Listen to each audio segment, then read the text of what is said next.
Hi families, welcome to day 3. Today we're going to focus on story problems in math.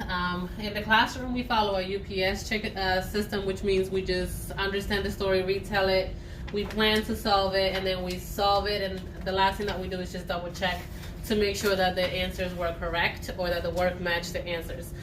You have the first one that has been done for you. You have a story about some animals at the zoo. There were 19 zebras, 37 lions, 25 elephants. We wanted to know how many there were in all. When they do a bar model, they do a bar for each person, animal, object, thing that is in the story. If it is an addition bar model, we circle all the numbers that we're looking for, write out the sentence, solve it, and answer it.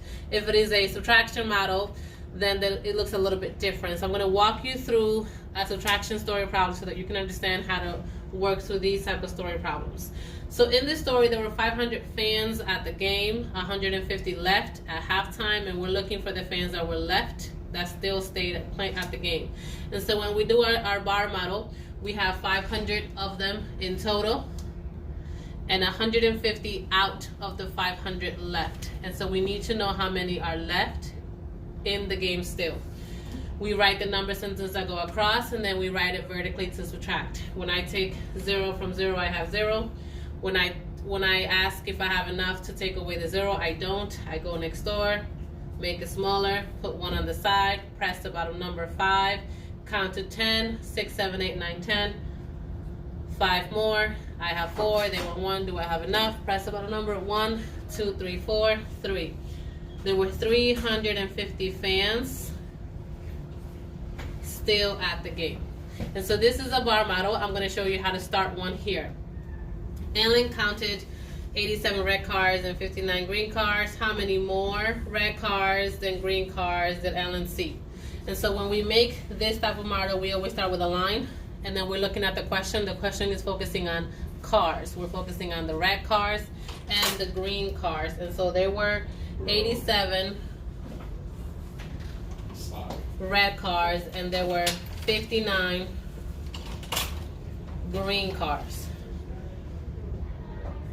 Red, green. And I want to know how many were extra. So I'm looking for that extra piece that were only green. This is the focus of my story problem. When I see this, I can see that I am taking away to figure out how many were extras for the red. 87, take away 59. I have 7, they want 9. Do I have enough? No. Go next door, borrow 1, scratch me out, make me smaller. Put a 1 up on my side, not on my head, not on my back, but on my side. Press the bottom number 9, 10, 11, 12, 13, 14, 15, 16, 17. That's 8. Press the bottom number 5, 6, 7, 2. To check my work, I know I did not show you this on top. Scholars have learned to check their work with the opposite of what they used to solve. My answer was 28. I'm going to add it to the 59 to see if that gives me my total. 9 plus 8 is 17. Put the 1 on top of the tens. Bring down my 7 for my ones. Count all my tens. That's 8. 87. So there, this answer does check. There are 28 more red cars, period. So the story problem is a bar for each item, person, object, whatever you're doing. If it is an addition problem, I circle all my bars together to find my total. If it's a subtraction problem, I have a total and something happened to my total. I took something away to get something else. This is a comparison to subtraction problem where I have 2 bars. Is a little different from the other bar because in this bar I have a total and something happened to it, but in this one I have 2 different things. And so the big thing when you're doing this with your child at home is to remember to double check for the question. Here I'm comparing 2 colors, and so I should have 2 colors. Here I'm only checking to see how many are left or are still there, and so this is a subtraction problem. I'll post the answer key out for math as well, so if you have any questions, make sure to reach out for those type of problems. In your literacy packet, today is day 3. Today we're going to focus on informational books, short and long vowels, and a story again. And so when your child is writing their informational book, is the same thing that they did on day one, except that this is informational, so this is more focusing on something that is actually real, like a person, an animal. So they can write all about, let's say they choose a dog. They can make a picture of a dog, they write their name. Each page has to give you information about the dog, so I can teach you about food. What kind of food do they eat? So I can draw a picture of food and write about the food that the dogs eat. I can have another section that's going to teach you about tricks.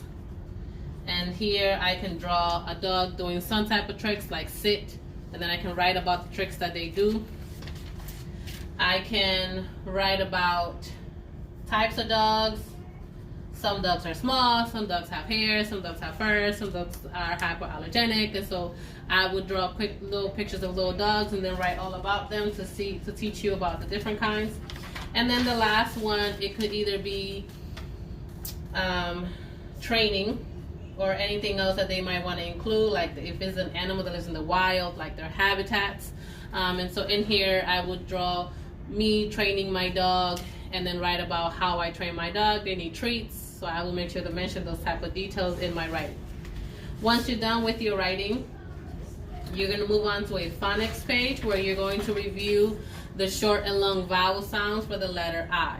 And so when they're thinking about the long sound, they're thinking of its name, I. When they're thinking for the short sound, they're thinking of just the short way of his name. It's just the I sound.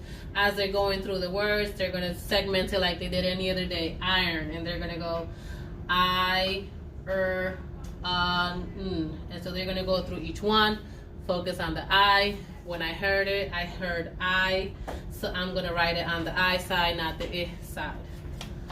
When they're done with that, you're going to have to read about Mike and Meg. Encourage your child to read the whole story through. Remember that if they make 5 errors or more on the first line or 2, encourage them to read it again. For fluency, at the bottom you have your activity. Write about why you think Mike is not liked. And so throughout the story, that's the focus that they're looking for. Why is it that no one likes Mike? And you can either have them discuss it or write it down anywhere that you would like to. Again, reach out if you have any questions. Have a good day.